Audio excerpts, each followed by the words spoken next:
Hey, what's up everybody? Chad Kalick here, and welcome back to the In a Crowded Room podcast for a very special episode in which I am going to be making an announcement in just a few minutes. An announcement that is literally 20 years in the making. An announcement that I believed one day I would be able to make. But man, believe me when I tell you, 20 years ago, it was definitely a dream that seemed really far away.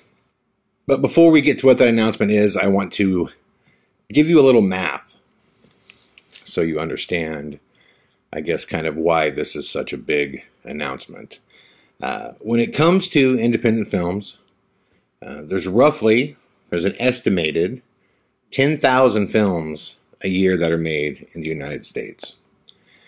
In fact, IMDb says that since 1900, there's been an average of 2,500 films per year that have been made by either major studios or independent artists. Now that number has actually swelled and gotten larger and larger every year with the advancement of technology and the ability for people, for a few $1,000s to be able to buy a camera that can shoot, really high-end, high-quality 4K video, and with, something as simple as iMovie, could make a film. Now, when we say feature film, what we're talking about is something that's greater than 50 minutes, something that has a budget of at least $10,000, and something that is a 3-act format, meaning that there's a full story start to finish. That's the standard by which a film is judged. Of those 10,000 films that were made this year, or let's say 2019, because again, the average is 2,500 a year since 1900, but that bottom end has come up dramatically again because of the advancement of technology and how many films people are making now compared to how many films they were making even 10 years ago. So roughly 10,000 films are made. Of those 10,000, just under 600 will receive a distribution deal, a single deal. And what I mean by a distribution deal is a company that will make sure that your film is released anywhere that films are released. Right now, worldwide, there's a total of 300 different platforms for distribution. And that could range from, Showtime, Netflix, Hulu, YouTube, right down to if you ever flew on a plane and you have the option to watch a movie, that's a company called Red. That company distributes films through airlines, right down to Xbox, PlayStation. There are so many different ways to consume movies now. You can see it through cable providers that are online. MeFilo is one of them. AT&T has their own, Netflix kind of version. There's Sling Blade. There's so many of them. And what a distributor does is they make sure that you have your piece of real estate. They take your title and they make sure it's everywhere. Okay? Everywhere. Now, when I first started making films, my very first film, The Private Public, back in the day, one thing that has not changed since, 1998, when I first started writing the script to The Private Public, and a lot of things have changed, and we'll go over that. But the one thing that hasn't changed is when someone says an independent film, what does that mean, independent? What that means is you don't have a distributor. So you chose the content or created it, meaning the script, or the thing you were going to document if you're making a documentary, and you financed it or you got investment, and then once the film was complete, Your job was to go out and find a distributor that felt your work was worthy of a distribution deal. And usually what that comes down to is, do you have a big star in your movie? Is it something socially that's going to connect? And does the distributor want to basically dedicate their assets to getting your movie out into the public, in which the distributor may or may not spend X amount of dollars promoting it or making sure that it's out there. But you have to, get them to believe that your film is worth the time, energy, effort, and money. And you have to get them to believe that they will make money by supporting you. Now, this is very difficult for many, many reasons. Most distributors have, a brand or an angle, something that they're doing, that they believe in, some kind of genre of film that they, focus on, that they've had results in. And what you're doing without having contact with any of these distributors is you're just creating something that you believe in with the hope that they're going to see it and go, oh, this thing that you've done is better or more valuable than the projects that we as a company chose to create, to distribute. And we think it's so good that, again, we're going to take on your project as a partner. We're going to give you distribution. More than likely ahead of film projects that they've thought about and that they wanted to produce and put out there. And, we're going to get behind it. That's an extremely difficult process. It's ever present. It is why 95.7% of all independent films made will not receive a distribution deal. 95.7. And what's crazy is that number has actually increased. 10 years ago, less than 1%, 0.7, 0.7% of all independent films 10 years ago, 0.7% got a distribution deal. Today, it's 4.3% roughly.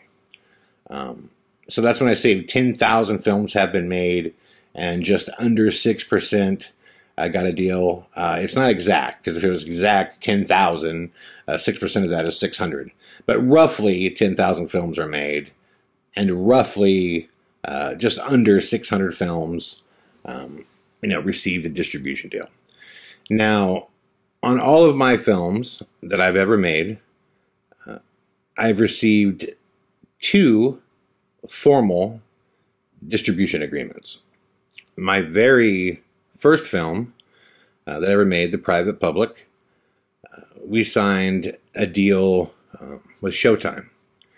Now, after we finished the film, and this was an incredible process of making this movie, which I'll share some stories with you here shortly. But after, finishing the creation of The Private Public, we spent 3 years doing the film festival circuit, which in a nutshell, I can tell you guys, that's the biggest ripoff in the world. The belief that you're going to go to a film festival and play a movie and some distributor's just going to see it, and in their seat, they're going to be so excited that on the spot, they're going to buy your movie. When you heard those stories, they were always staged. They always were.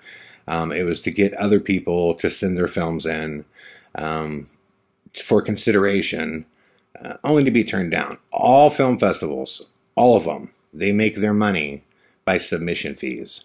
So they always handcraft an amazing story of, for example, like when the Blair Witch, they said it got signed at Sundance for $500,000. It played there, and, Miramax was so excited that they just had to buy it on the spot. And I'm not sure if it was Miramax or not, but whoever the distributor was, they had to buy it on the spot, and they cut a deal right there for $500,000. Everyone was like, oh my God, that's so amazing. And then what you do is you get all these filmmakers that made films, and they're all sending their films into Sundance next year. And it's a $450 submission fee that you do not get your money back if they decline you for the festival. So they don't even have to play your film, okay? They can just say, we received it, didn't like it, thanks for submitting, and they keep your $450. That is how it works. It is ridiculous. So, of course, there's always these kind of fabled, made-up stories. And we learned all this the hard way. I learned this by paying submission fee after submission fee and going to different festivals. And, you know, I remember, gosh, the Private Public played at this film festival in Pennsylvania. God, I can't remember the name of the actual festival right now. But I remember our film, they said, congratulations. You know, we were accepted. And I was like, oh, my God. And it was like on a Thursday night, pretty good time, too. Like Thursday night at like 8 p.m. And, you know, I was like, awesome. This is going to be amazing. Like, people are going to be there. They're going to see the movie. And I was so excited. And I, you know, took all the money I had in my life at that time. And I went there. And the film literally screened for me, the guy running the projector, and some girl who was waiting to see another film and just had nothing better to do and just went to the screening. And I'm like, what is going on? You know, like, why is there like nobody here? And the girl was like, oh, well, this is a newer festival that they're doing. So most people don't even know that it's going on right now. And I'm like, well, what is going on then? You know, why am I here? And, you know, she was like, did you pay your submission fee? And I'm like, yeah. And my submission fee was like, again, like $400. And then once you get accepted, there's like a screening amount that you paid.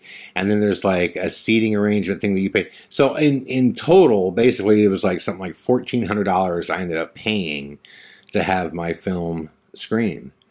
And she said, well, just between me, you, and the wall, you know, basically you were taken. And I'm like, what? And she was like, yeah, you know, most of the films that are here, nobody knows who they are. And because it was like the second year of the festival. And they were like, this is only the second year of the festival. So anybody basically who's willing to pay all this, they're giving a screening spot. And I'm like, holy cow, you were kidding me.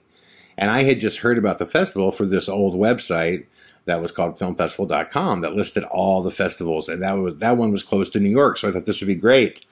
And basically, yeah, I was just taken. I just kept, you know, paying all the fees they said to pay because I was so excited that someone actually selected us. And when I got there was nobody there. I mean, and this is, you know, so this is the racket. You know, you learn about the business this way. And after 2 years of going to festivals and being turned down like crazy and mailing my film to every single studio there is and having them all turn me down like crazy, eventually Justin got a hold of some company out of Las Vegas that said, we will represent your film. We have connections and we will represent the Private Public if you will let us.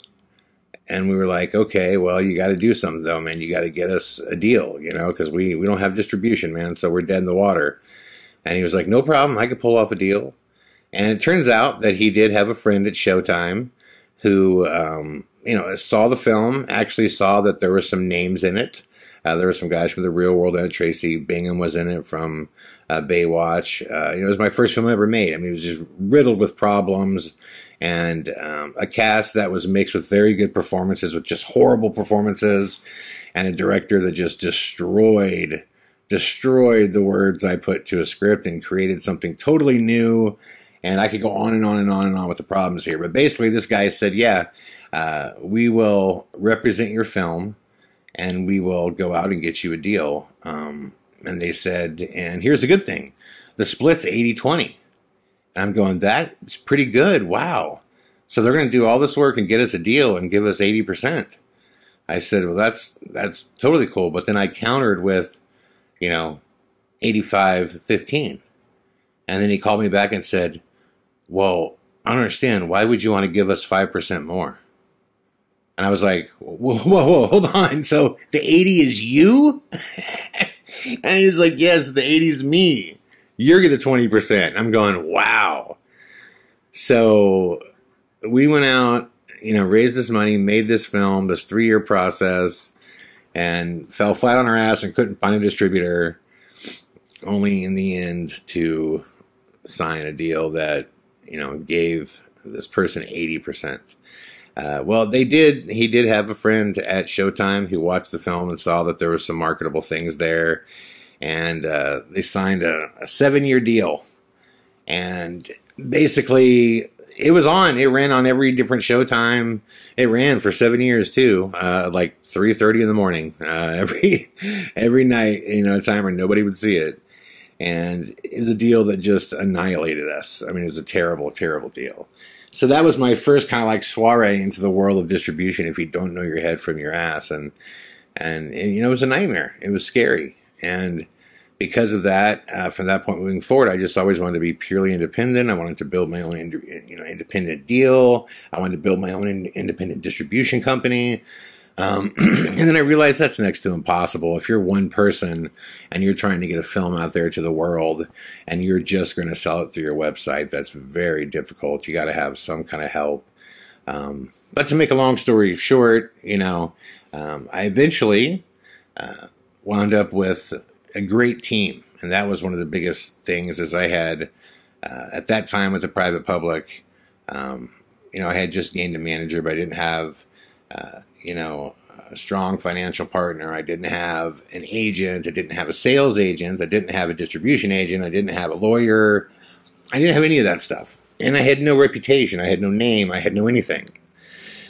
So by the time American Ghost Hunter came around, I had been on television for several seasons, had been a director and a co-star, had, great partners in Thomas Lee Bottom and Justin, and a great manager in Kurt Smith, and a great sales agent, David Dennerstein, and David put together a tremendous deal for AGH with, at that time, what was a fairly upstart company called Gravitas Ventures.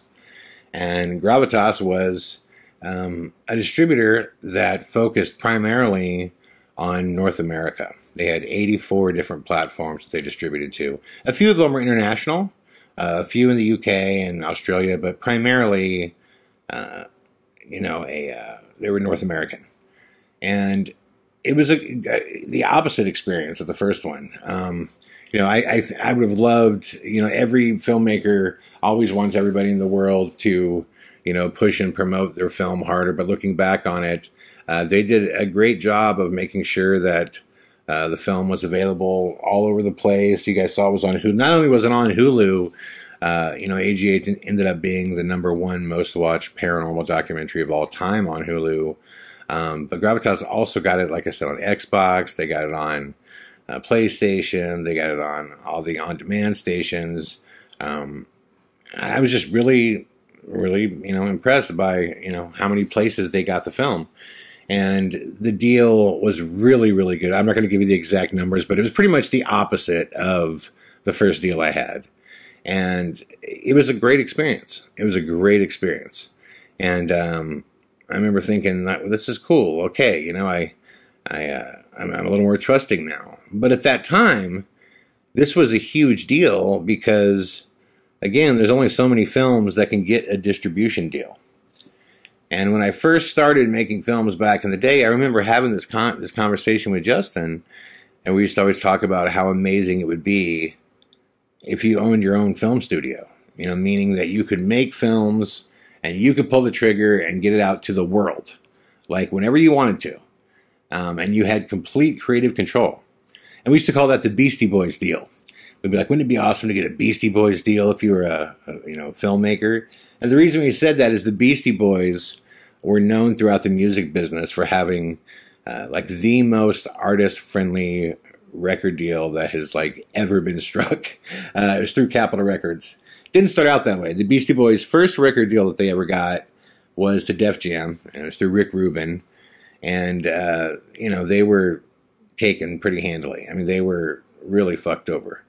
To the point where, if you remember, the Beastie Boys came out with No Sleep Till Brooklyn, and that whole time period blew up. But during that time period, they were this kind of beer-drinking, debaucherous, marauding group of, New York kids that were, kind of had that punk flavor going on. And the Beastie Boys ended up, when their career was over, being this very political, really, conscious, heavy band or group. But after the whole Beastie Boys, No Sleep Till Brooklyn, record deal, they eventually got off that deal and were released. And without any record deal, they moved out to California, took several years off, and ended up making this album with the Crystal Method, those producers in the Crystal Method, called Paul's Boutique. And to this day, many people revere that as the best Beastie Boys album ever made. But it was completely different than, it was intelligent. It was very, these songs had a ton of depth to them. And people saw a very different side to the band. What was amazing is, based on their sales of No Sleep Till Brooklyn, which to this day, No Sleep Till Brooklyn is platinum every year. To this day, the Beastie Boys, every year, No Sleep Till, or License to Ill, that album, is platinum every year. It's still selling. But based on the strength of their album sales, they got a deal with Capitol Records. It was a multi-album deal. I think it was like a seven album deal. And they had full creative control. And whenever they wanted to release their album, they would just let Capitol Records know when they were going to release it, and they would turn it in. There was no conversation of creative. There was no, what do you think, Capitol? Is it good enough for you guys to devote, your assets? I mean, no, it was, here's our album. This is what's up. This is what we're doing.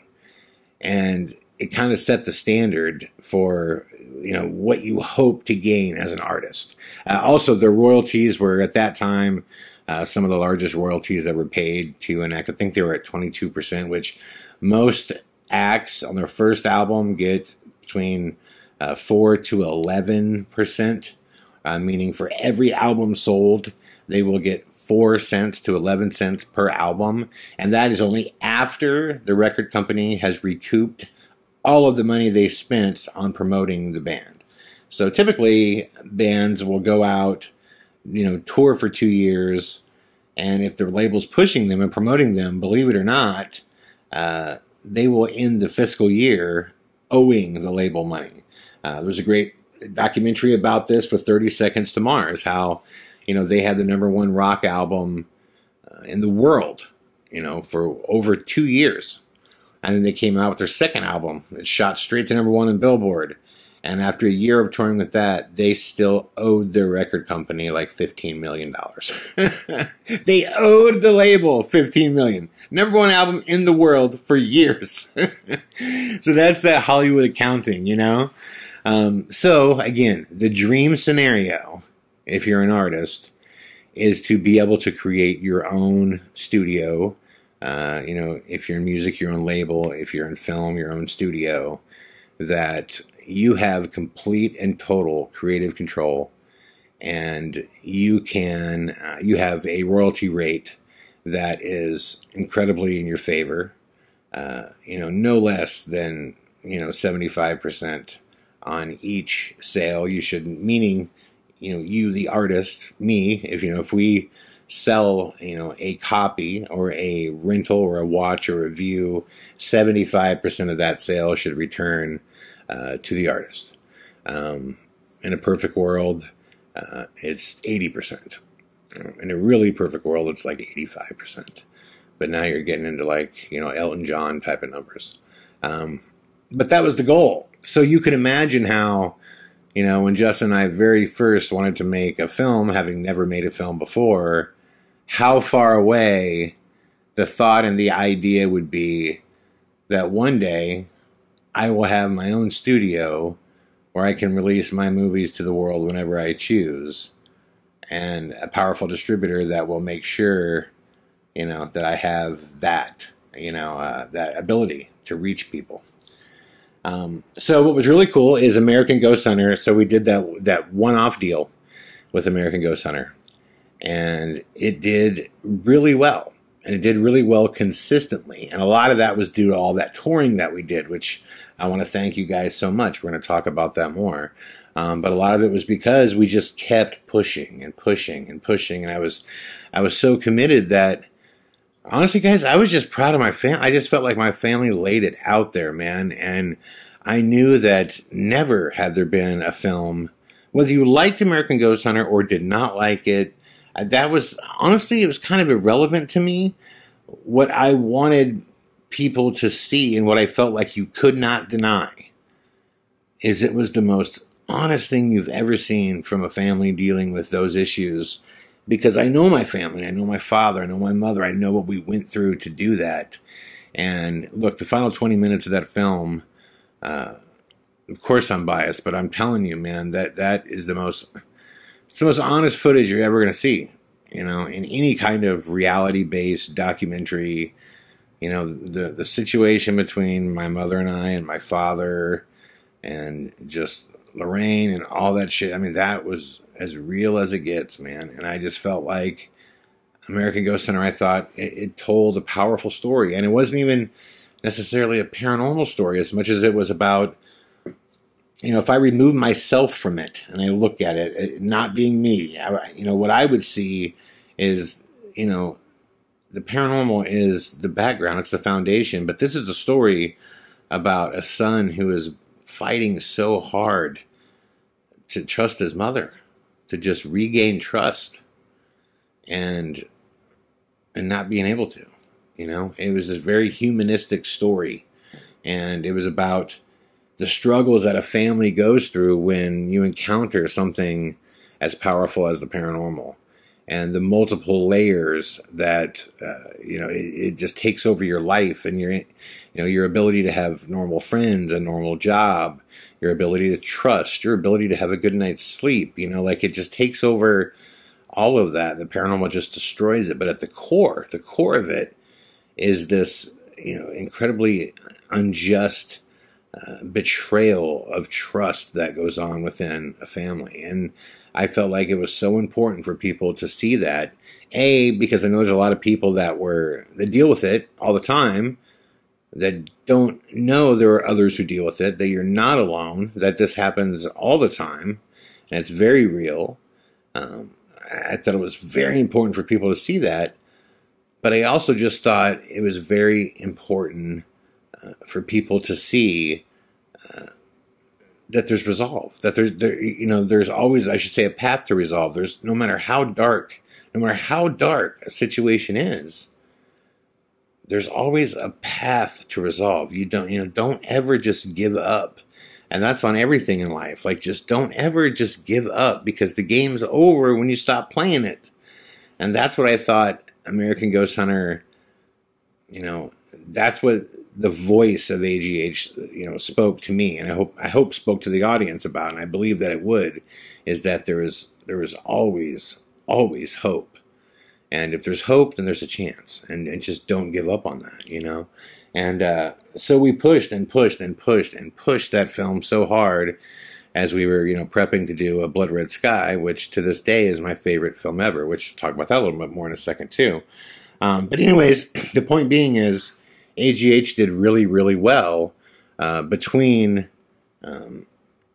2015 when it was released and the end of 2019. And during that time period, the industry continued to change, and DVDs, Blu-rays, like all that stuff, slowly started going by the wayside, and the industry heavily reverted now to digital. Now that made Gravitas much stronger, because that's what they did, is they focused primarily on digital. Now, a year and a half ago, Gravitas was also bought out and merged with a company called Red Arrow Studios, which was another incredibly powerful distributor, specifically internationally. And what that did is it made Gravitas become the #1 distributor in the world. Of the 600 films, roughly, that were distributed last year, just under 300 of them were distributed by Gravitas. And now, if you had a distribution deal through Gravitas, you could now reach 1 billion viewers. Let me say that again. If you have a distribution deal through Gravitas, through their 300 distribution platform partnerships, if they release film, they can now reach 1 billion people. Okay. So everybody and their brother, wanted a distribution deal through Gravitas. And obviously they're not going to, do a distribution deal with everybody. I mean, they only have so many people that work at their company, and there's only so many films they could release in a year. And with only releasing 300 in a year, or half the films that are released to the industry, they're going to be very, very selective. Now, the beauty of what like I said, what we had is we got in there early. It was the right timing. We had a great relationship with David. David had a great relationship with Gravitas when they were just coming up. I had an amazing team around me. Thomas and I continued to refine this distribution model as far as touring goes, and we just kept it rolling. I had an amazing group of people that supported me with the creation of A Blood Red Sky. Susan and Mick, were incredible. I'm sorry, Susan and Earl Mick were incredible, and Natalie Giles and Bob and Sharon, this incredible group of people came together and said, I love this idea that you have for A Blood Red Sky. And then, as we got further down the road, Thomas also came in and was there for, finishing funds for the film, and to also tour with that as well. And all this touring kept building this story of what we were doing. And, you don't realize it when you're in the middle of it, but people were paying attention. And, what we were doing was unique. And, again, it was just something nobody else was doing. So during this time period of this window, Gravitas has now become the #1 distributor in the world. Everybody wants to deal with them. And I've done, one film with them, hoping that I could eventually maybe do another deal with them. But based off the strength of everything that we created over the last 4 years as well, putting out multiple pictures from A Blood Red Sky, and then, going on the most extensive tour that we've ever done, which was the most important tour that we've ever done with Sir No Face. We had a breakthrough in the mainstream media, and that was a huge thing for us because it really got our name out there. And as you guys know, my struggle, and the one thing I wanted to do more than anything else with the Sir No Face trilogy, was to get it out there to the world. And there are a few places you can go to that are fairly easy, but they don't represent full-on distribution deals. Like, you can release, if anybody can release a film on Vimeo, and it's a killer platform, and it pays the artist like 90%, and it's available in 150 different countries, and it's an incredible player. It's like, an HD player, but it's like one place. And if you don't have a membership there, and if you don't know to look there, you're never even going to know the film's going to be there. And they also don't do a good job of actually promoting each new title. They're just like a pass-through. So while I was able to put Sir No Face out on, like Vimeo, and it was out on Amazon for a minute, we weren't able to get the story out there like we should have through distribution, but we did get it out there through the press and the media. And that really increased our awareness as well. And Gravitas became very aware of what we were doing as well, in which they eventually contacted us and said, well, we want to do a deal, for Sir No Face. And this led to a larger discussion. And over the last year, there's been a lot of back and forth until finally, in the midst of all this madness, guys, this is how crazy life is. So we're talking back and forth, with Gravitas, and then March 15th hits, and the COVID hits, and, which leads into panic and riots and looting and just madness. And the whole time I'm just going, oh my God, please don't let this go away. But thankfully, at the same time, while all that was going on, we received something that, I still can't even believe I can say it right now. It's just amazing. But we received a 5-picture offer for all of my paranormal features, the full catalog, plus an offer for future, to be named films. So after going back and forth, David was able to close the deal, and it's not only a 5-picture deal, but it's full creative control. We have complete creative control.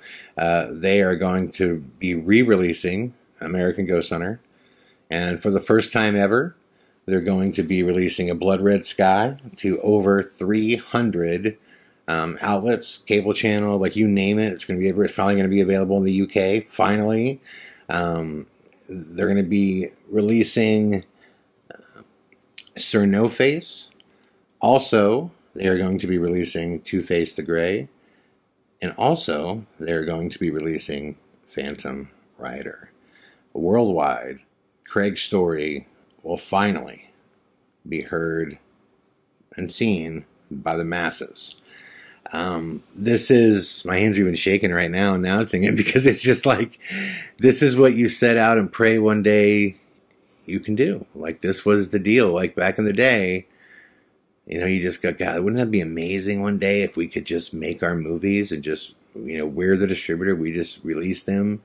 And although we're not the distributor, Gravitas is now our exclusive distributor, which means that AGH Television no longer exists, because AGH Television has now been transformed into AGH Films. We are doing a rebrand because our little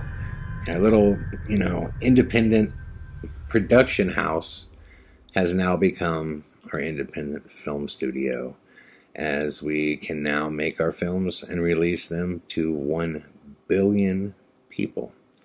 This also means that there will be no more of this Chad makes a film and then we're going to tour it for a little bit, but it might be a year or two before the film actually comes out, because we're trying to find distribute. Like, it's all settled. From now on, beyond these 5 films, the future films that I make, you guys will know when the release date's going to be before we ever announce, the completion of the film. And it'll obviously, be handled by Gravitas, who, you name it, it will be available. Every known distribution outlet that you can think of, it's going to be available. So we're told tentatively right now that all 5 of these films are going to be released in September. Now, this is tentative right now because this deal just got done literally like a couple days ago. But I'll know more soon, and I will let you guys know. But what I do know, and this affects a lot of stuff that we have going on. But first of all, let me just say this. Isn't that fucking awesome? How exciting is that? I mean, that's just, it's amazing. And I just I'm going to get into thanking individuals here because it's worth it, and we should do that. But just everybody in general, anybody who has ever supported us, congrats to you. Congrats to all of us, For those that love our brand of films, you played a massive role in making sure that the world is now going to be able to see our brand of documentary. So that's incredibly exciting. I just want you to all know how much that means to me and to everybody on my team. And, God is love. If you can dream it, you can achieve it. And like I said in my post yesterday, you get some people in a room that believe in something, magic can happen. And, for Justin and I, who sat down, a couple of kids from a town of 330 people in Iowa, to get to the point where, you're in partnership with the largest #1 distributor on planet Earth, and you just got a 5-picture deal. It's crazy. It's crazy, man. It is crazy. So as wild as it is to say that we got our Beastie Boys deal, it's official, man. We got our Beastie Boys deal, which blows my mind, guys. Blows my mind. But let's talk about what it affects, because it affects everything. First off, the biggest thing that it affects, and everybody please pay attention to this, between now and next Sunday, that is all the time that you have to watch American Ghost Hunter, A Blood Red Sky, Sir No Face, Two Face the Grey, and Phantom Rider. Because as of next Sunday, we have to take those films off of our website and off of Vimeo, because they will be under the complete control of Gravitas, and they will not come back out until the films are formally re-released by Gravitas. So that means if you haven't seen American Ghost Hunter, A Blood Red Sky, Sir No Face, Two Face the Grey, or Phantom Rider on Vimeo or through any other format that they're available, you need to take, pick a time in the next 7 days and knock it out, or else, you're going to be waiting until September. Now, in regard to the DVD for Phantom Rider, so everybody understands the process and the absolute madness that went down. So as you guys know, March 15th was the online release date for Phantom Rider. That same day, they received the check to make the DVDs. Our DVD manufacturer did.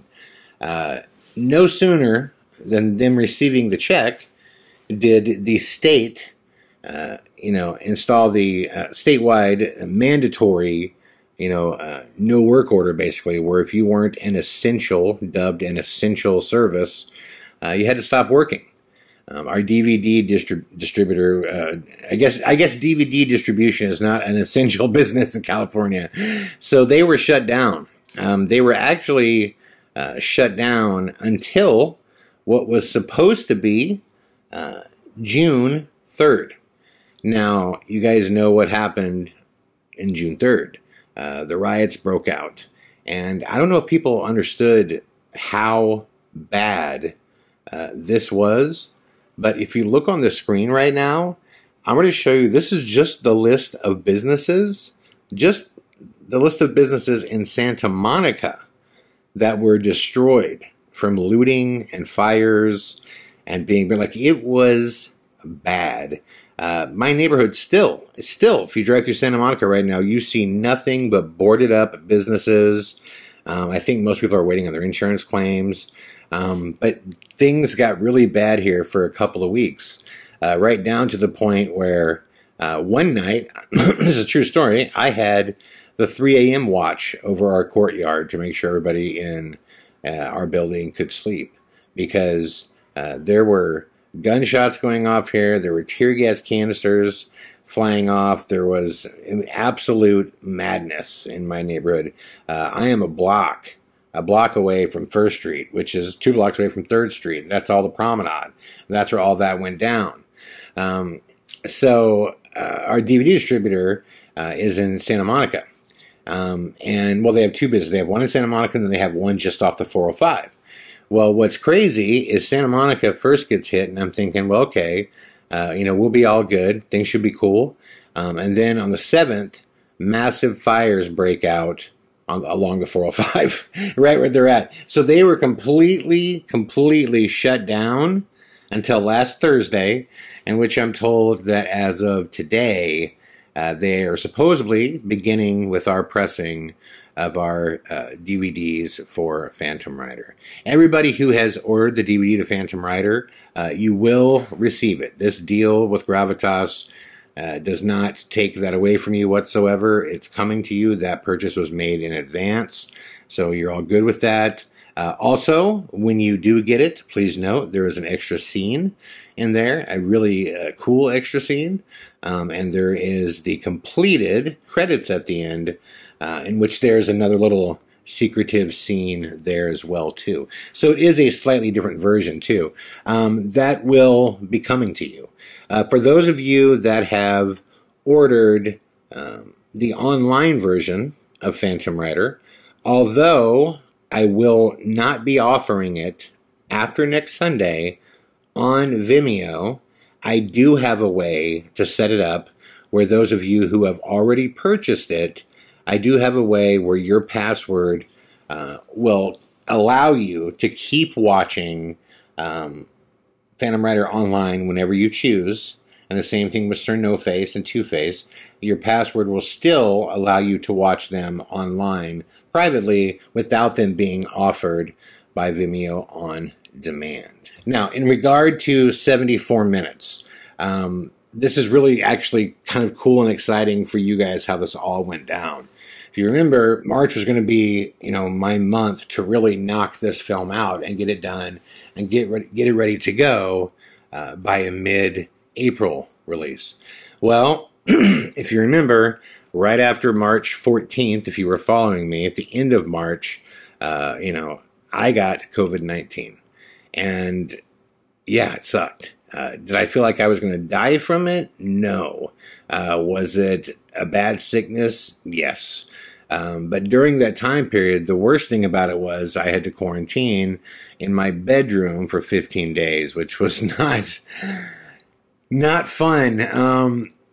But it happened. And the same thing, the following week after March 15th, I think it was the 23rd, was Laura's last day at school. So Laura had to come home, and we don't have a really big place. It's just Santa Monica living. It's just how it works around here. Nobody has like a massive 3-bedroom, 2-story house. We have basically a 1.5 bath little apartment townhome is like, our living quarters, which is plenty for her and I, but it's not plenty when you're like, okay, now we're setting up a complete edit bay, but now she has to set up a video village to teach school from home. And I was like, okay, so how is this going to work in regard to editing? So right when my quarantine gets over, 2 weeks, and this is like halfway into April, that's right when Laura is setting up, all her little video village office for all her kids to teach. And then on the 21st, unfortunately, April 21st, my father passes away. So things were just, getting more and more horrible, in a row. And once I kind of wrapped my head around, his situation and what needed to occur, there's a whole list of things that follow after somebody passes away, which thank God, I had my brother there and my aunt, to handle, 99% of this stuff, because I was, from being sick and being back up and dealing with this situation, I just wasn't in a very helpful place. But, I guess my point being is, April was a wash because I couldn't even, even if I was emotionally in a place where I could work on the film, Laura has to teach. Like, I can't tell her no. I can't say, these kids can't have an education. I got to edit. So it really became a really tough situation. And in order for me to get back onto it and really finish things up, because there is no external edit bay that I can go to now, the city's shut down. What needed to happen was her school needed to end so I could have time like right now where I could have silence and I could be able to work, so I could be able to edit 74 minutes. Now, the deal that we have with Gravitas, so how does it affect 74 minutes? Well, the 5-picture deal is one thing, but I have an existing deal to release films through them, future films as well. So I am going to be releasing 74 minutes through Gravitas as well. But what that means is, those of you that have pre-ordered the DVD to 74 minutes or the Vimeo version, I am allowed to make sure you get your DVD and make sure you could watch it online before I execute the deal with Gravitas. So what that means is, you guys that have pre-ordered, everybody who's pre-ordered 74 minutes on DVD and digital, you will get it what will amount to like 4 months before it's released. Because once I do a deal with Gravitas for a film, the earliest that it could come out is 90 days after, pushing the button and saying, we want to do this deal. So at the end of next month, at the end of July, I'm planning on having 74 minutes done, in which I'm going to begin the process of releasing the film through Gravitas, which the earliest that it would be available would be either at the end of October or possibly November through Gravitas. But it would be available in August for all of you that have pre-ordered it. So for those of you that have pre-ordered, I'm saying you win. This is a great thing for you because you will get to see it well in advance of anybody else who has not pre-ordered. And for those of you that have stood by me this whole time, thank you so much in advance for your support. Obviously nobody can predict COVID-19 and the madness that has ensued. Nobody can predict the filmmaker living in the most hard-hit neighborhood when it comes to looting and rioting. No one could predict getting sick. No one could predict my father passing away. No one could predict Laura having to take over our place to teach school. These are things that happen in life. And I am an independent filmmaker. I make the films myself, all aspects of them. When it comes to post-production and all that stuff. So these things obviously affect me. Unfortunately, I should say unfortunately because it is fortunately, but, we don't have, there's not like some 20-person staff. We can go, oh, well, things got tough, so let's just throw money at it and get a bunch of other filmmakers to jump in. No, it's got to have my love, it's got to have my vision and the film is very close to being completed. It's very, very good. For those of you that love the paranormal, you're going to be blown away. It's really cool to see the progression over the years and to kind of see how technology increased and how these increases affected my overall vision. I think it's really cool. And it's going to be one of the funnest, when 74 Minutes is finally released, it's going to be incredibly fun, I think, for me, because it's such an open and welcoming book to your input. I'm daring, all of you on each of these, clips. I'm throwing down the gauntlet in a friendly capacity, of course, and I'm daring you to come up with an answer or a solution for these things that I haven't seen and come up with. It is a very much an invitation into my body of work to see if perhaps you can have, find an answer that we didn't have, and that's exciting to me. That's not scary.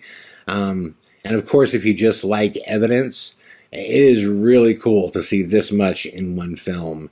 And it really does make an incredibly strong argument for the existence of ghosts. And, no paranormal documentary has ever done that in this fashion, where they really release a body of work and they invite the public, to basically, dig into it, tell me where I was wrong, or if you agree with it, great, say why. And at the very end of the film, honestly, there's a lot of things and a lot of theories that I've developed over the years that I'm super excited to get out there and to get people talking about them, because the one thing the paranormal field needs more than anything else is advancement. It's so stale, it's ridiculous, and we have to have new thoughts and ideas, and we got to go to new places, and we have to, new water we just have to, we have to tread on, man, So anyways, for those of you that have pre-ordered, you are in luck. You will be receiving the film 3 to 4 months before the general public, because again, that deal will be done through Gravitas. And the last thing I want to say really quickly is I am just super excited that A Blood Red Sky is finally going to get its due. That is my favorite film that I have ever made. If you have not seen it, guys, please, watch it in the next 7 days before it's taken down, so you don't gotta wait, until September. Watch A Blood Red Sky. If you don't know the premise of it, essentially we went to Chillingham Castle to challenge the reality or the possibility, or I should say the legitimacy of psychokinetic ability. Is psychokinetic ability, is the mind powerful enough to actually affect things in our reality? We're talking about mind over matter. Is psychokinetic ability real? And we put it to the test through a lot of steps and processes, some legal, some controversial, possibly illegal. And the result was just shocking. It was shocking what occurred at the end of the film, and the way the film was set up and the way it breaks down. It just really, it came out, it's special to me. It's a special film that I think has never really got its due as far as distribution goes, and it's never gotten the eyes on it that it deserves to get on it. And it finally will, and I'm so excited about that. For those of you that have seen it, it's funny, almost everybody I know that has seen A Blood Red Sky, when I see them on tour, they always identify that as their favorite film as well, too. So I know it's not just me that feels that way. I know people that are so into it, they still have a Blood Red Sky t-shirts that they still wear to this day because they love the concept behind it. So I invite you all to take a look at that before next Sunday comes and before it's removed from Vimeo On Demand and the places that it's available. So that's a big change that is going to happen. And really quickly, while we're on updates, just because I want to get through these, when it comes to events, in the next week and a half, 2 weeks, I'm going to have the new date for the Texas event. I am talking to the owner, and we're just making sure that we're in compliance with everything, because I don't know if you guys know or not, the Texas COVID-19 cases are spiking again, and before we drop another date, there's people that are flying in from all over the place for that, and I just want to make sure that they're not going to buy tickets that they didn't have to cancel. So hang tight with me on that. We're going to have an update real soon for the July 10th through the 12th. Return to AGH event in Omaha, in my hometown, and in Malvern Manor. That is going down. That is happening. So if you got your tickets to that event, tomorrow you're going to receive all the details. The hotel, I know everybody's waiting for that. I've spoken to Josh at the Malvern Manor. They're excited to have us. They can't wait. And yeah, we're just figuring out the process too, because for those of you that are concerned with COVID-19, we're going to have a check-in process that takes care of you. If you want to wear your mask the whole time, if you want to do social distancing, we're going to have basically two groups. We're going to have a group that abides by that, and if you don't care about it and it's not required legally, and then you don't have to. We'll have a second process for that too. So we're making sure that everybody's taken care of, and all the information you will receive in an email tomorrow. For the Catalina event coming up here in September, it's a ways away, so just give us some time. Let's see how things play out, with the virus, and give me at least 2 or 3 weeks to get closer. To make sure that I have a handle on what is currently going on. So those are the updates with the actual the DVDs and the pre-orders and the events. Oh, the last thing I will say too is there was also additional DVDs ordered for Sir No Face. And also, I got literally 25, that's all I got, 25 more extra Blood Red Sky DVDs, because I know we've had a few orders of those in the last couple of weeks, in which we were completely out. So if you ordered, Sir No Face, and you haven't received, any kind of return email or anything, or a Blood Red Sky, those are all being produced at the same time that Phantom Rider is, which started today. So hang tight, and those will be sent out to you very soon. And again, to all of you, my incredible friends, family, fans, and supporters, everybody out there who has, came to a live show, purchased a DVD, got an online rental, just in general, just spread the word. Just, you guys have always stuck with me and us in everything that we've done. And I know it's cliche to say we have the best fans in the world, but I really mean that, man. I really, really do. This deal represents much more than anything that I ever could have done alone.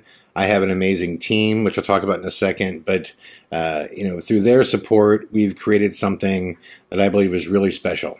And this deal is, representative of you and your ability to make noise and, to support us and to come out and see us and to get other people interested.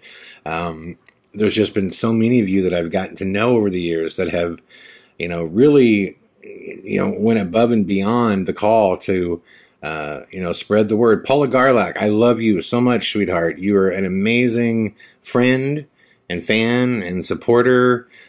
April Morgano, Jackie Belton. There's so many. I could go down the list forever. Everybody who comes to our events, the event gang, Wilcox, love you, brother, man. I mean, there's so many, and I'm not, I could be here all day naming names. So just know, if I didn't just say your name, just know how much I care and how much, I love you guys and how much your support means. To my team, the reason I always, whenever I do any kind of public speaking events, I always try to as much as I can, mention and include, the people that are a part of my team. And it's because, the way things are built, the business and the way marketing goes and the way, promotion goes is, if you're the artist, you're the face on the box, and that's, in a weird way, it's very unfair that it's like that. I mean, I understand why it's like that, because you have to focus on something when you're promoting something, and usually you have a limited window. So they like to choose one person to focus in on. But it really isn't fair, because there's such a team. Like, everything we do is a team effort, and each person has their role. And, I get emails all the time from people that say, what piece of advice could you give me? What is the number one thing I need, if I want to succeed in Hollywood? And my answer is always the same. It always starts with, first and foremost, realize that you alone can't do shit. Like that, you can't do shit. Like, you can maybe make a movie in your house, or you can't even do that. I mean, with one person, how does one person go make a movie? I don't know. Someone's got to film, right?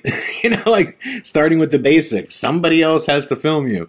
Like, it takes a team. And I've always tried to include people that I felt were better than me at specific things, for sure. For example, I'm not a detail person, and not meaning that I'm bad at details, but I'm just not, I'm more of a big picture thinker. And a funny example we always get, and Laura will die laughing because she'll tell you this is true. Like, I bought a chair for my office, right? And when it arrived, it was one of those chairs that you had to put together. And there was 150 nuts and bolts and like all this shit and this paperwork. And I'm just looking at this chair in like 30 pieces. And I'm like, man, I can't see this. Like, my brain doesn't see a finish line. It just seems like I'll be doing this forever. And years ago, I bought a chair for my desk and I put it together. And when I was done, there was like half the bag still had like nuts and bolts and screws. And Laura's like, what is this? I'm like, I don't know. It's just shit. She's like, no, what is this? I'm like, oh, it's stuff that's supposed to go to the chair here somewhere. And Laura's like, why is the bag filled with this shit? Like, what are you doing? I'm like, well, the chair's fine. I can sit in it. And she's like, wait a minute. So you put the chair together, and this half bag filled with nuts and bolts are supposed to be holding that chair together that you're sitting on. I'm like, yeah. And she's like, well, it's going to break in no time. I'm like, no, it'll be fine. And yeah, 3 months later, the thing's, falling apart. And so we actually kind of learned that it's not that I can't do it. It's that I'm so impatient and I have such a kind of big picture thought process that I become so frustrated with, having to slow down to do these things that it just made more sense to have Laura do it, because Laura is very visual and she's very much a process detail person. And so the last chair I bought, I was like, Laura, you just got to do this. So she actually puts together my chairs or my desk like that, because anything like that drives me nuts. I hate process. I hate lines Laura and I cannot go grocery shopping together because my anxiety will go through the roof. Just having to deal with people and process of standing in a line and waiting, and it just drives me crazy. The thought of standing in a line as somebody one by one pulls one can out and then beeps it and then runs it down the conveyor and then the next one item. I'm like, oh God, can we just get to the part where we're at home and it's all put away, So and I'm only bringing this up because when I look for people to do things, I always look for people, as far as working with me, I look for people that are way better, when it comes to physical film production, Justin has such a shorthand with me. It's amazing because I can say to him what I want to see, what I want to film, how I want to film it. And there's a ton of process that goes involved with that. And I know the process, but I don't want to verbalize every step of the process because that just takes more process. That's time. I want to be able to say, hey, you know what I'm looking for? I want to do this, this, this, and have someone go, gotcha, and do it. And Justin can do that. We've been doing this for so long now. He just knows my style, my tendencies. He knows how to do all that. And he's better at that than I am. Like physical film production, he is better than I am. And that's such a value to me. Thomas, what I love about Thomas is he's so detailed, when it comes to a new artist or something. When Thomas is into a new artist, he will learn everything about them. Like, where are they from? Where's their hometown? What, record label did they sign to? Who's their manager? He just has this natural thirst for all of the minutia.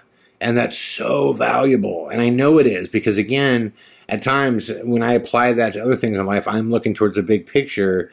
And if you don't have someone that is, taking in the minutia to help you formulate the big picture, it's just incredibly important.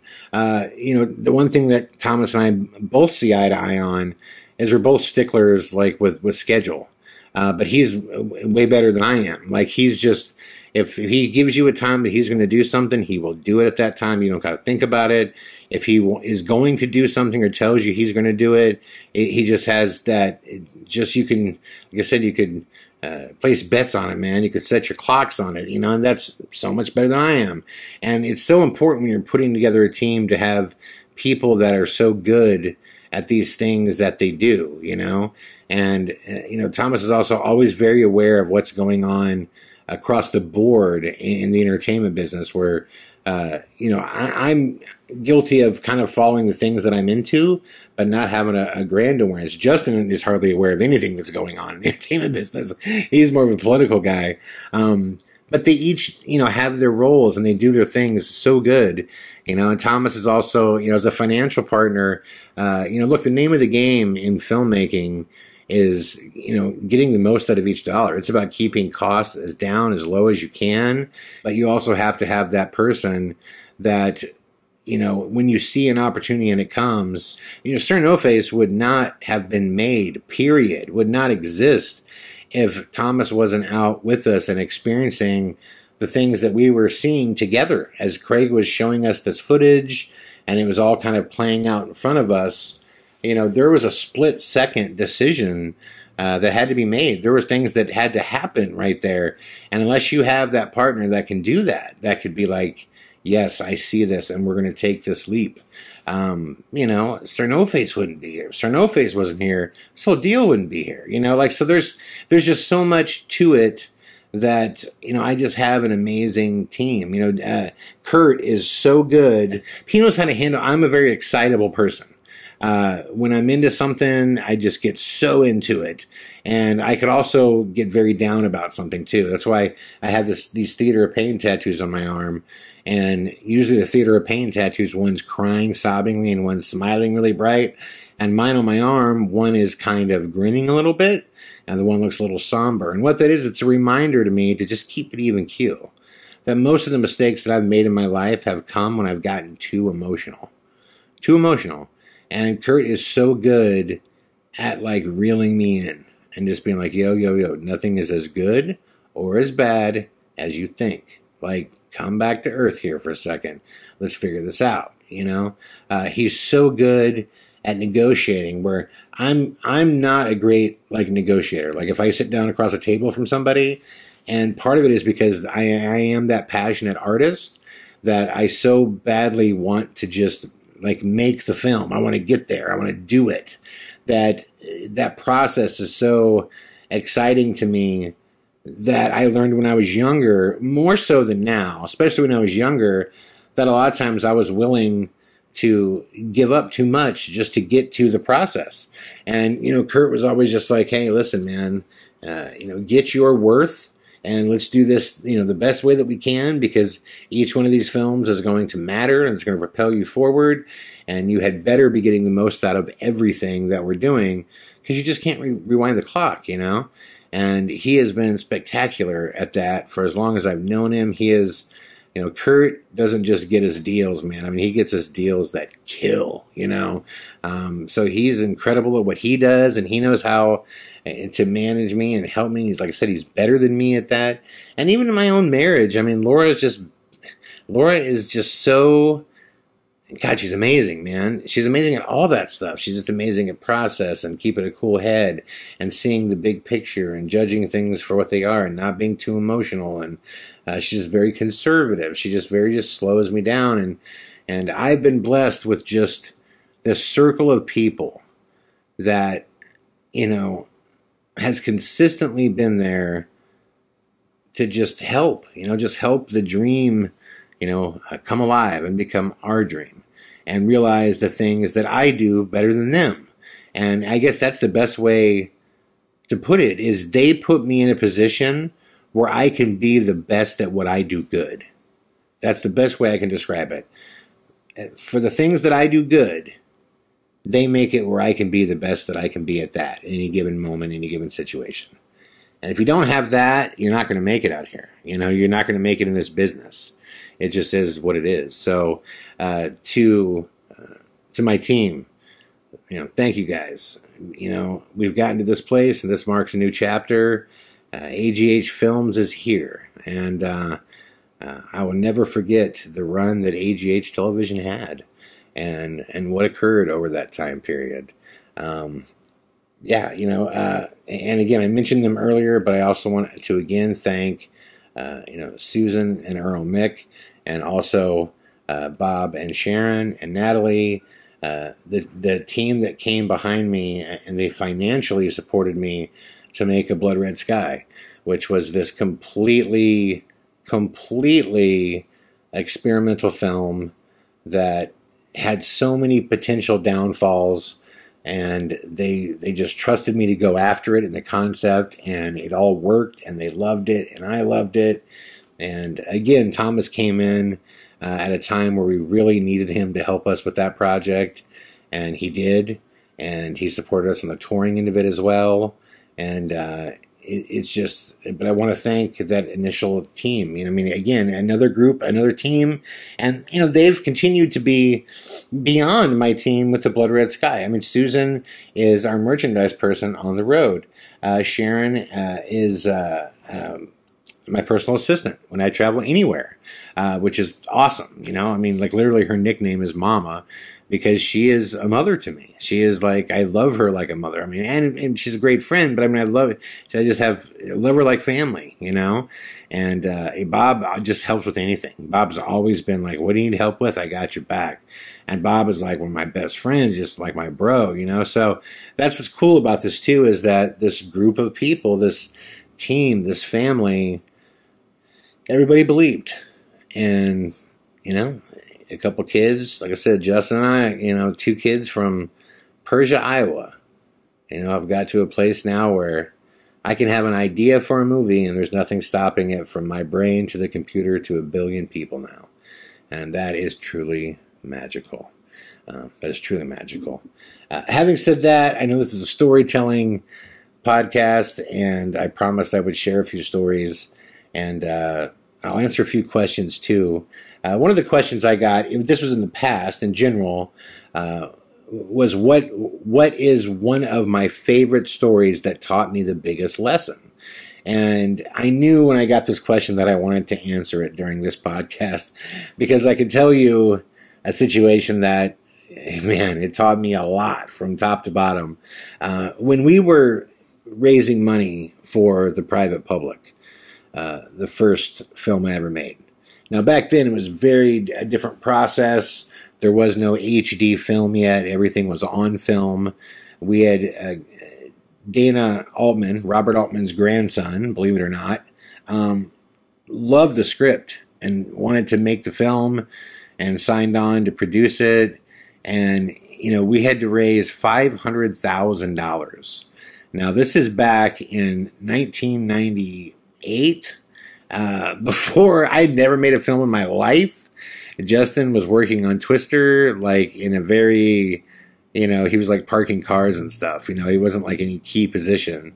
We had no experience whatsoever. And I just felt like, well, that's not a horrible thing. That could be a good thing. And just basically be honest with people. I don't have the experience, but I'm going to people who do, like Dana, and I have them, in my corner based off this script and their excitement. And that's just what I'm going to do. And from there, I'm just going to start meeting people and doing everything I can do to get people excited. And the goal was, if someone wanted to put $1,000 in, we would take that. If someone wanted to invest $50,000, we'd take that. And Dana, put together this offering package. We knew nothing about how that was done. And basically, he was like, this is how you sell people. This is what you tell them. This is what you give them. Then they call me and I'll handle it. Well, we didn't build any, salary for us or anything like that into any of this raising money at the time, because we just didn't know we could. We didn't know we could. We didn't know what we were doing. And man, like the first round of getting money, I had to get to Omaha because we had a set date that this development financing had to be in. And so I had to pick all the money up and then get to Omaha to give it to Dana to put it into an account so he could set up, all the legal stuff that had to be, all the T's crossed and the I's dotted and all that stuff, and the legal entity that was going to handle the funds of, the private public. And I was just, I've never been so broke because there was no money. Like, there was no money. And at the time I was in 35-inch mutter and I was part-time hanging metal siding, but I couldn't do that for very long because I had to meet with people to raise the money. And so, I was pretty much living off of Laura's salary, which is just like her second year teaching, and she's a school teacher. She's making, I'm talking $14,000 a year at the time, guys. $14,000, okay? And I'm making nothing. If 35-inch mutter is playing, maybe $500 a month, if not, nothing, So at the time I was just making nothing. But I had raised on my end $150,000. So I was like, okay, I got to go around and pick this all up and have it to Dana, by the following Monday. So it was Saturday, and everybody all week long, I said, get your money together, and all the people. And I went and I met 8 different people, and they were a little short. It was like, I think I got like 110 of it came in, and the rest was promised the following week. And I hop in my car and I realize, A, I'm starving. So I check my bank account and I have negative $1.20. But I got to get to Omaha. So I get in my car and I realize, oh shit, I have no gas. So I don't know what I'm going to do, but I got to get to Omaha to give Dana this money. So I drive to the gas station and I'm sitting there at the pump and I'm thinking, what can I do? What can I do?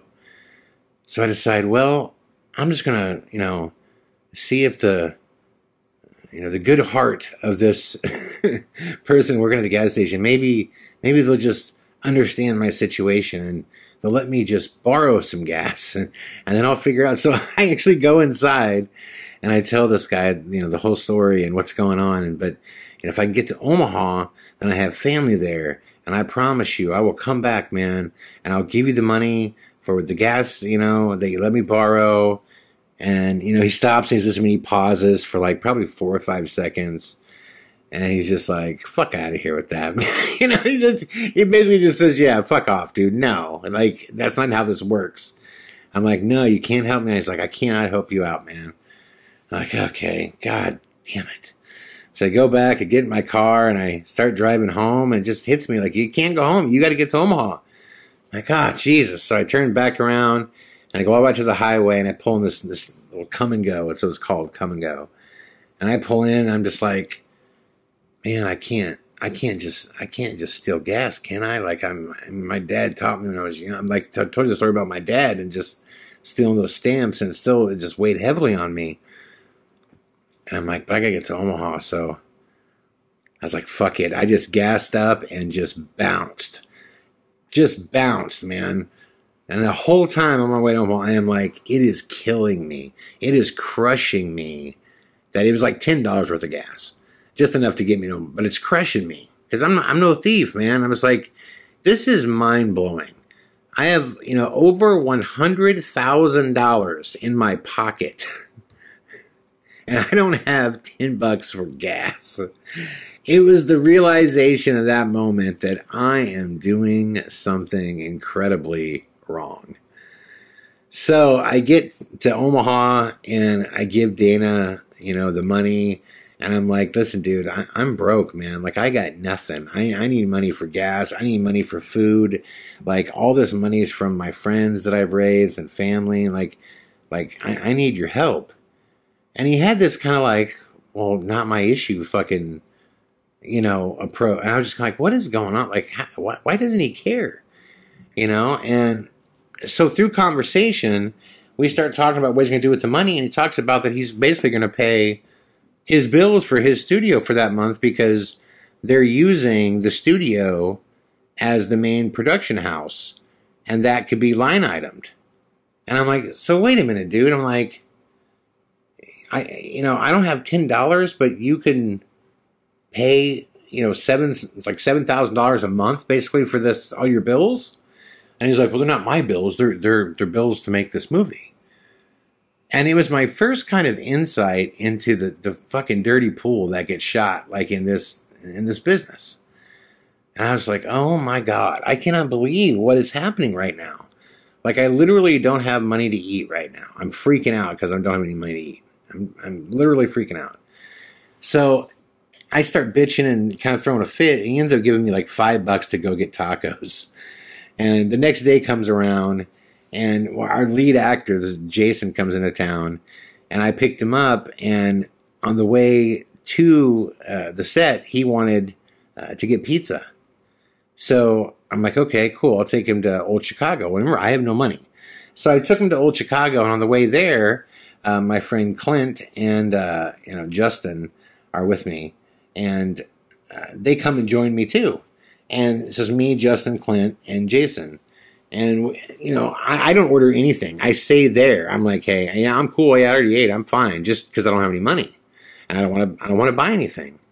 And Jason orders like a big pizza, like a couple, liters of soda. And Justin, in the middle of it is like, hey man, my grandma just, called me and she needs me to mow her lawn. And he bounced. And I'm like, what? Your grandma called you need to mow the lawn. Like, what is going on right now? So I'm just like watching Clint just chow down, and in the middle of it, Jason goes, to the bathroom, and I lean over to Clint and I'm like, hey man, just so you know, I think Jason is thinking we're going to pay for this. I'm like, if you got a few bucks I can borrow to cover this. And he was like, dude, I ain't got any money. I was going to ask you. I'm like, hold on, man. I'm like, why are you eating then? He's like, I don't know. I thought production was going to pay for it or something. I'm like, so you got no money and you're chowing down right now. And I go, I didn't order anything, dude. I'm not drinking water. I got nothing. And he's like, shit, dude, I'm sorry. I got no money. And I'm like, well, what's up with Justin? Why did he go? And he goes, I don't know. I just leaned over and asked him for money, and then he left right after. So what had happened was Justin had already realized, he knew I had no money. When Clint said, hey, do you have money? Justin realized there was no money. Like, there was no money. And we had the lead actor there with us who's thinking, he's just showing up to his first day on the set, and he's thinking he's on a movie set, So Justin actually called his grandma, who used to pay him to mow her lawn, and he basically said, Grandma, I'm in a real tough situation. If I come mow your lawn, can I get $50 from you?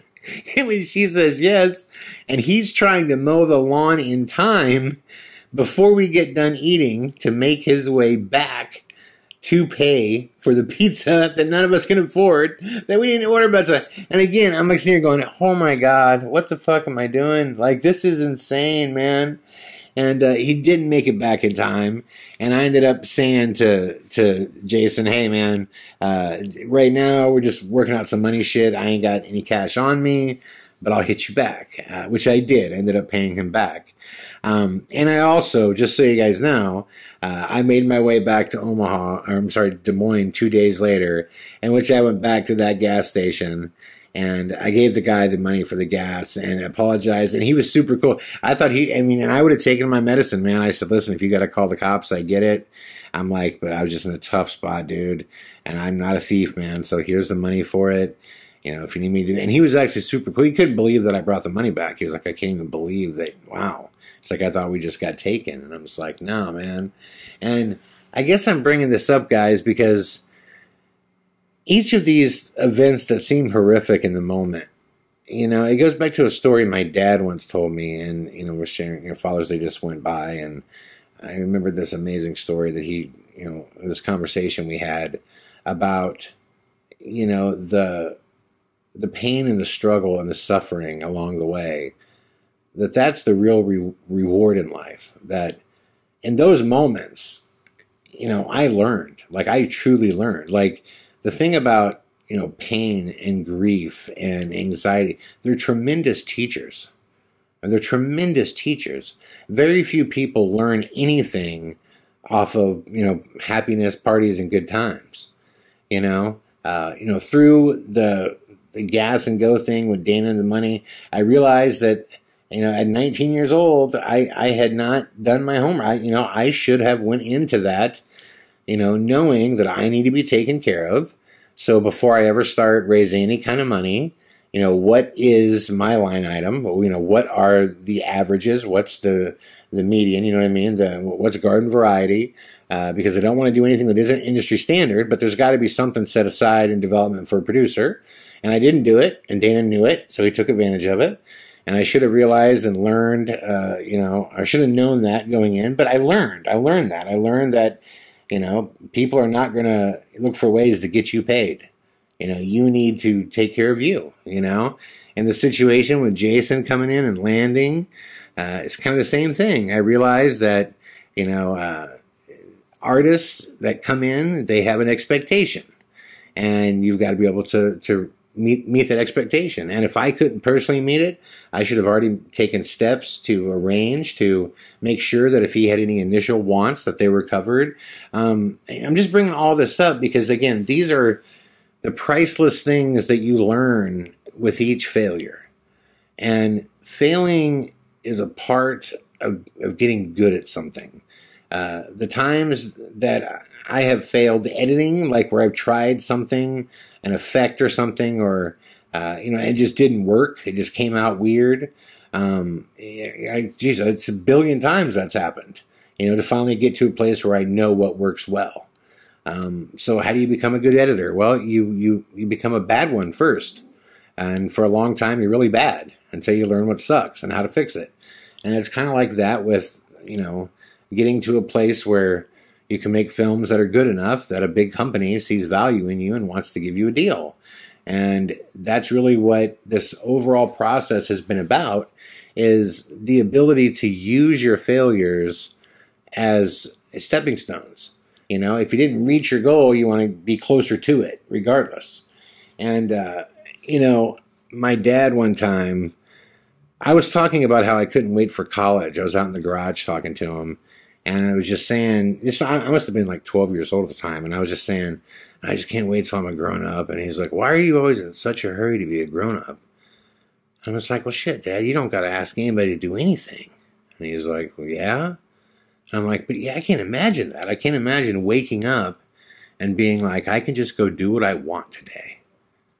And he was like, yeah, but you don't understand. It'll be different when you reach that point, because you're going to have so many things that you have to do that your day is now taken up by necessity. He's like, right now it's a beautiful time for you. You don't realize it.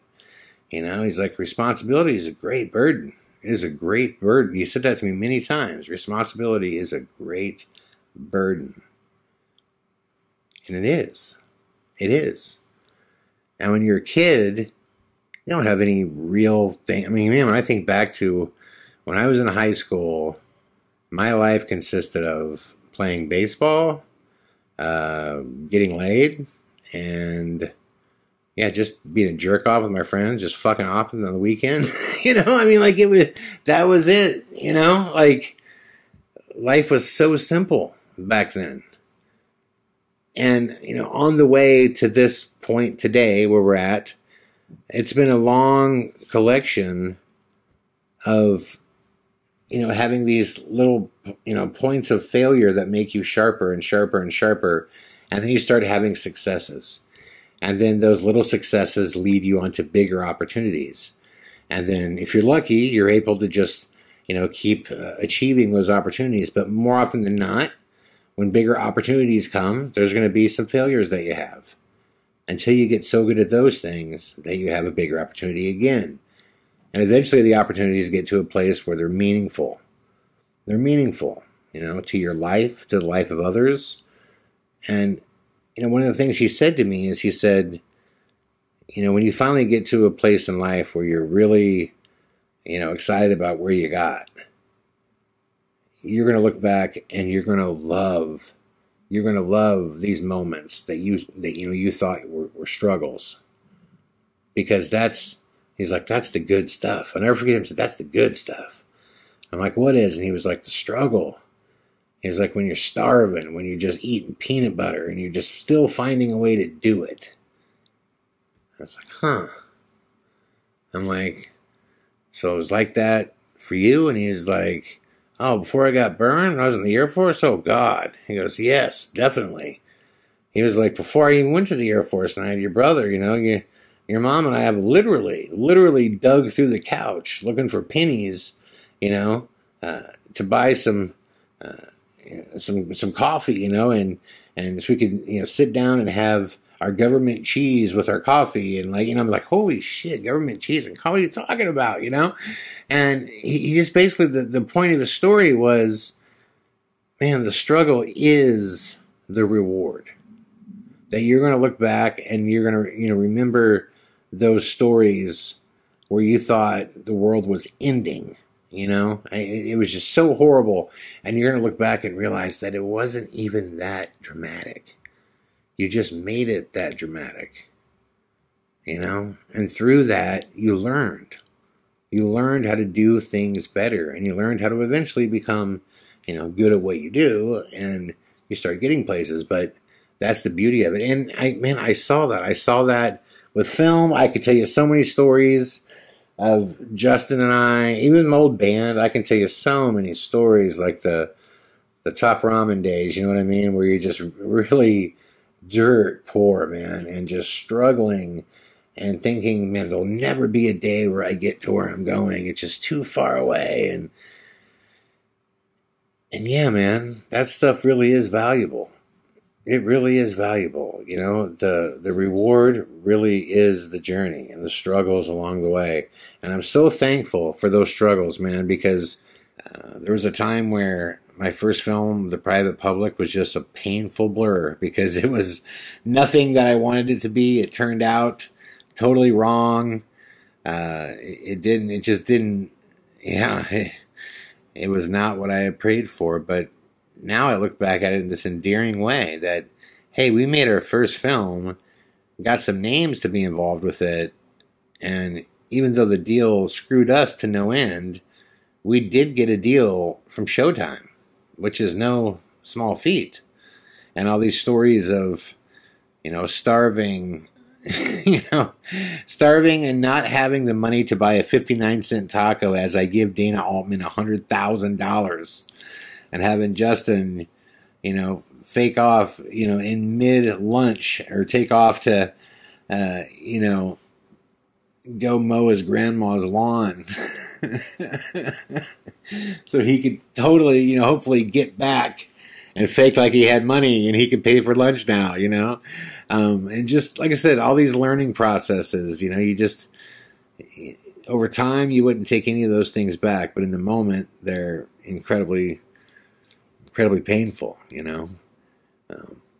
so I'm glad we did it the hard way, man. And I guess that's the best thing I could say is, in no way do I feel like I am there or that I've made it or am I, content in no way. But I know we got somewhere special today. I do know that. And that makes all of those events in the past special. And now that AGH Television has become AGH Films, did it hurt that my father wasn't here for me to sign that deal and say, Pops, this dream we had, we finally accomplished it? Yes, it hurt to not have him around for that. But what's beautiful is that AGH Films represents something brand new, a new chapter. And AGH Television is a closed chapter. And the memories associated with everything we did under the name AGH Television will always be special, because its value is measured by the weight of the memories that I associate with AGH Television and that incredible run to get to AGH Films. So that's it, guys. Thank you all for being there. To my team, thank you all. To everybody, man, that had a role in this. Magic, Get some people in a room together that believe, and magic can happen. So where are we going to go from here? It's going to get exciting. It's going to get bigger and better. And, I promise you the best films we've ever made are to come. And you're now not going to have to wait, years after you see trailers to see the movie. It's all going to happen. Craig's story, the world is going to see it. There's still one more film in that can. There's still Paleface to go. So that just became more possible now. There's just so many things are possible now, and it's because of you guys. So thank you all for your love and your support. AGH Films starts today, and you'll hear more about that soon in regard to some new t-shirts as well, and some new hats that are AGH Films, and as we have more info on the release dates of the movies coming, we will let you know as well. So thank you all. I will be back again with another episode of the In a Crowded Room podcast very soon. Much love, everybody. All the best. Have a good night. Bye-bye.